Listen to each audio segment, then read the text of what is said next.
Continúa Medianoche por Set Radio.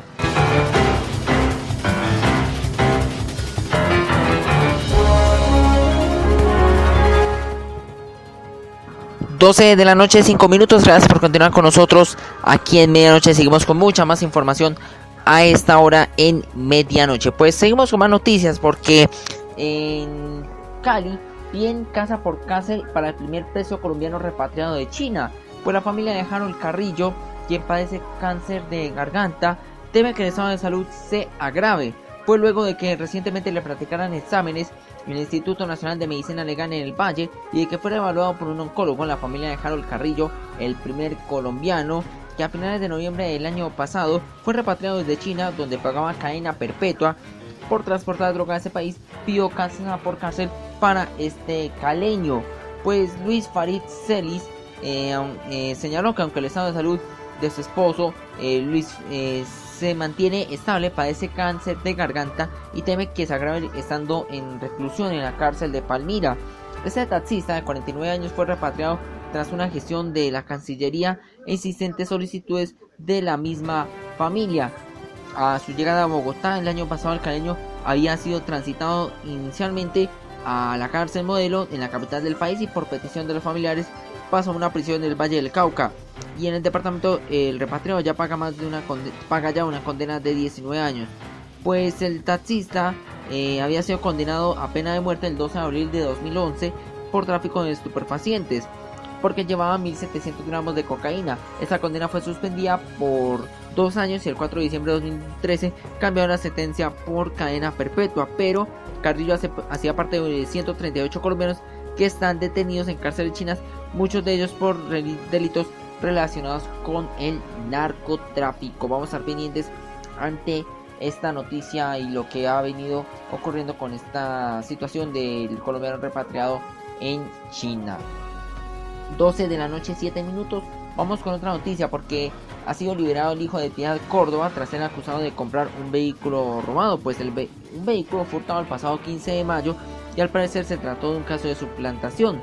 Pues el hijo de la senadora Piedad Córdoba fue liberado este martes en Medellín. Fue liberado en Medellín tras haber sido acusado por supuestamente comprar un automotor que había sido robado. Camilo Andrés Castro Córdoba, de 30 años, motociclista aficionado, sufrió un accidente el pasado 4 de octubre en Medellín, por lo cual decidió, según las autoridades, vender su motocicleta a cambio de un automóvil.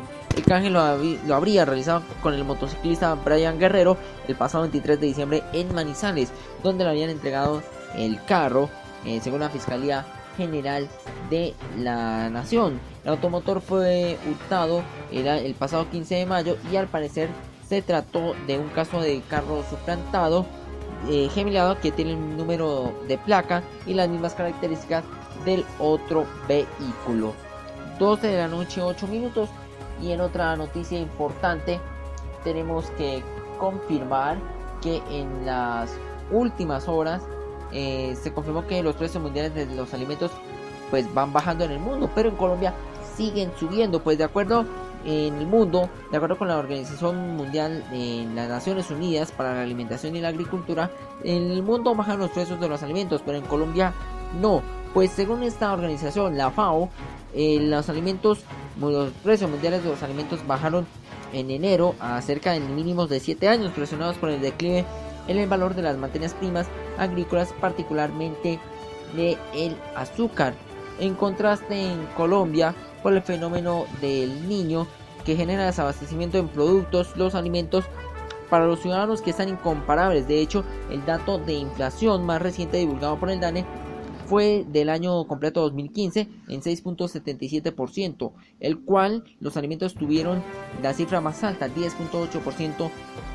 En este caso, para el viernes se espera el índice de alimentos, que tiene la cifra de alimentos al precio de consumidor en enero, el primero del año. Pues según la FAO, los precios de los alimentos han caído por 4 años consecutivos, siendo presionados por los abundantes suministros agrícolas, la desaceleración de la economía global y la fortaleza del dólar estadounidense.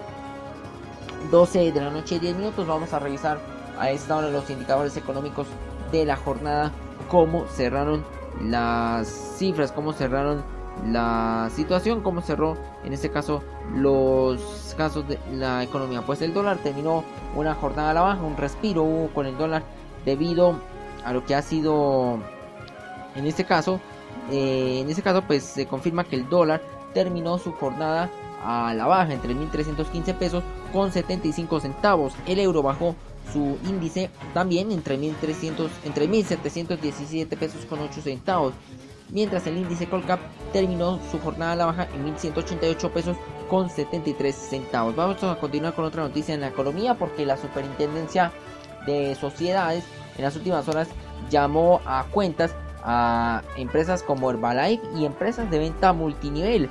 Pues la Superintendencia de Sociedades ordenó a las empresas unipersonales, sucursales de extranjeras y a las sociedades comerciales que desarrollen actividades de venta, ventas multinivel como Avon, Jambal, Herbalife, Amway y Sri, entre otras, presentar su situación jurídica, contable, económica y administrativa a más tardar el 29 de febrero. En su requerimiento, la entidad advierte que no habrá prórroga al plazo y que el incumplimiento a esta disposición dará lugar a sanciones de ley correspondientes. Esta exigencia desprende de la reciente reglamentación de la ley 10.700 del 2013 sobre las actividades de comercialización de red o mercadeo multinivel en Colombia, contenida en el decreto 24 del 12 de enero de 2016. Entre la documentación que deberán adjuntar las compañías multinivel figuran, entre otros, copias de escritura pública o documento privado en la constitución de la sociedad, así como en las reformas que se hayan hecho.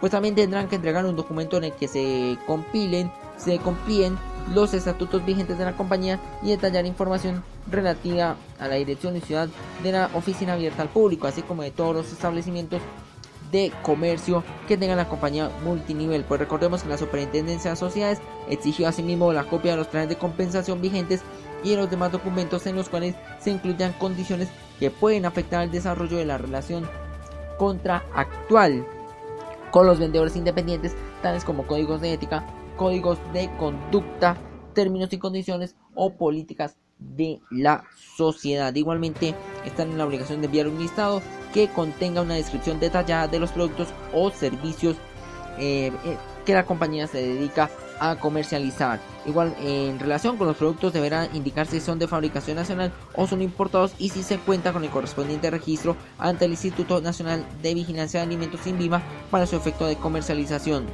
De igual manera, hacen parte de las exigencias en este caso los documentos que demuestren que el costo inicial de participación de los vendedores independientes incluye materiales de capacitación, así como referencias y guías de información relacionados con la forma como ha de llevarse a cabo el negocio sobre una base no lucrativa. Finalmente, se debe incluir el modelo o formato de contrato que se suscribe entre la compañía y los vendedores independientes. 12 de la noche, 13 minutos, estaremos atentos ante esta situación y vamos en estos momentos con las noticias internacionales aquí en Medianoche.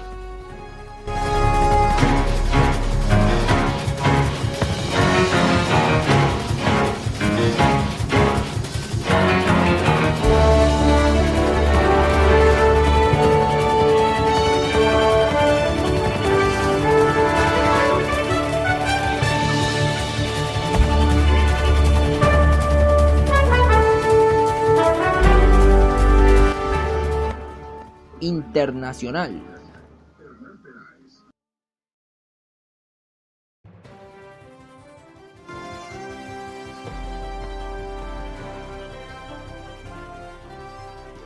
Bien, en noticias internacionales confirmamos que se abre polémica por condena a atacantes israelíes, pues 2 jóvenes fueron condenados por quemar vivo a un palestino en el año 2014 y aumenta la tensión en la zona. Recordemos que un tribunal de Israel condenó este jueves a 2 jóvenes israelíes a cadena perpetua y a 21 años de prisión respectivamente por haber quemado vivo a un adolescente palestino, crimen que contribuyó a desencadenar la guerra de Gaza en el 2014. El veredicto en este caso era esperado con atención entre los palestinos en un momento en el que crece la tensión y se han registrado incidentes violentos en los últimos días. Este jueves 2 adolescentes árabes israelíes en este caso apuñalaron a un agente de seguridad cerca de la estación de autobuses de Ramallah antes de ser detenidos. El agente resultó herido levemente y un día antes 3 palestinos mataron a una guardia fronteriza de israelí en Jerusalén. Los dos israelíes condenados eran menores de edad en el momento del ataque, en el que junto a un tercer hombre secuestraron a Mohamed Abu Jideir, de 16 años, en una calle de Jerusalén, y luego lo asesinaron. Pues el colono israelí Joseph Haim David, de 31 años, es considerado como el autor intelectual del ataque, pero sus abogados aseguran que padece de trastornos mentales y que no era responsable de sus actos en el momento de los hechos. Pues el tribunal sentenció que ese tercer hombre cometió el crimen, pero aún debe determinar si era o no mentalmente responsable. Los otros dos acusados tenían 16 años en el momento de los hechos en 2014, pero ahora son adultos. 12 de la noche, 16 minutos. Pasamos a otra noticia importante en Europa. Debido a lo que ha sido la situación con Julian Assange, en el cual indica que él va a entregarse a las autoridades y la ONU falla en su contra, pues ahora el Reino Unido indica que no va a ser en el caso Assange, pese a la declaración de la ONU. Pues Julian Assange, fundador de Wikileaks, volvió a ser el centro de atención ese jueves, después de que el grupo de trabajo de la ONU sobre la detención arbitraria consideró ilegal su confinamiento en la embajada de Ecuador en Londres, donde desde 2012 para eludir una orden de captura europea por una investigación abierta en su contra por violación en Suecia. Pues el grupo de trabajo llegó a otra conclusión, en la que las autoridades judiciales suecas señaló un portavoz del Ministerio de Relaciones Exteriores de ese país. Sin embargo, esta decisión no tiene impacto en la investigación en curso en Suecia, señaló la Fiscalía sueca en su comunicado. Antes de la declaración de la ONU, el australiano de 44 años había afirmado que estaba dispuesto a salir de la embajada del país sudamericano si el panel dictamina que la detención era legal. Pues sin embargo, si gana y se concluye que los estados parte actuaron ilegalmente, esperan que le devuelvan el pasaporte y se acaben las tentativas de detenerlo, afirmó. 12 de la noche, 17 minutos. Pasamos a otra noticia en el continente latinoamericano, exactamente en Brasil. Tenemos que confirmar que investigarán al vicepresidente Lula da Silva por fraudes con ventajas tributarias. Pues el expresidente brasileño Luis Inácio Lula da Silva es investigado por asuntos vinculados a la corrupción en Petrobras. Pues es objeto de otra averiguación por supuestos fraudes con ventajas tributarias para el sector automotor, según confirmó ayer la Policía Federal. Según un documento remitido por el comisario Marlon Cajado a los tribunales, la policía intenta determinar si Lula participó en forma directa o indirecta en los supuestos sobornos de empresarios de la industria automotriz a funcionarios de su gobierno, quienes habían influido para la aprobación de medidas en favor de ese sector. Los hechos que se investigan habían ocurrido en el año 2009, durante el segundo mandato de Lula, padrino político y antecesor de la actual mandataria Dilma Rousseff, que en la época se desempeñaba como ministra de la presidencia. Según las autoridades judiciales, un grupo de empresas del sector automotor sobornó a funcionarios del gobierno que promovieron las medidas decretadas posteriormente por Lula, mediante las cuales no fue reducida en la carga tributaria. 12 de la noche, 18 minutos. Pasamos a otra noticia en el mundo. En Latinoamérica pues, también se indica que la Fiscalía podría ser detenida. La Fiscalía Mexicana indicó que Kate del Castillo podría ser detenida si llega a pisar suelo mexicano, pues la Fiscalía Mexicana dictó una orden de detención contra la actriz de Kate del Castillo para que declare como testigo en la investigación sobre su relación con el narcotraficante Joaquín El Chapo Guzmán, con el que se encontró cuando estaba prófugo, al parecer para ayudarle a rodar una película sobre su vida. Pues una fuente oficial indicó ese jueves a AF que la Procuraduría General de la República de México giró una orden de localización y presentación para Del Castillo, que eso no aplica en el territorio mexicano, apenas un día después de que la artista presentara un amparo sobre posibles acciones legales en su contra. 12 de la noche, 19 minutos. Vamos a ir con la información deportiva aquí en Medianoche.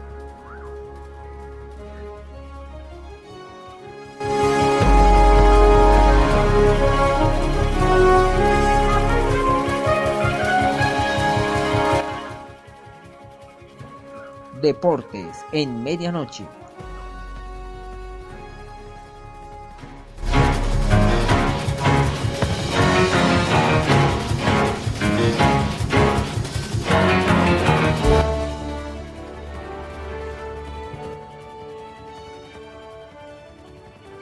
Bien, en materia deportiva, el Independiente de Santa Fe ganó en Bolivia y acaricia la fase de grupos de la Copa Libertadores. Pues en Santa Fe no dejó liquidada la serie de la primera fase de la Copa Libertadores frente a Oriente Petrolero, sino que al menos quedó muy cerca de hacerlo, salvo un par de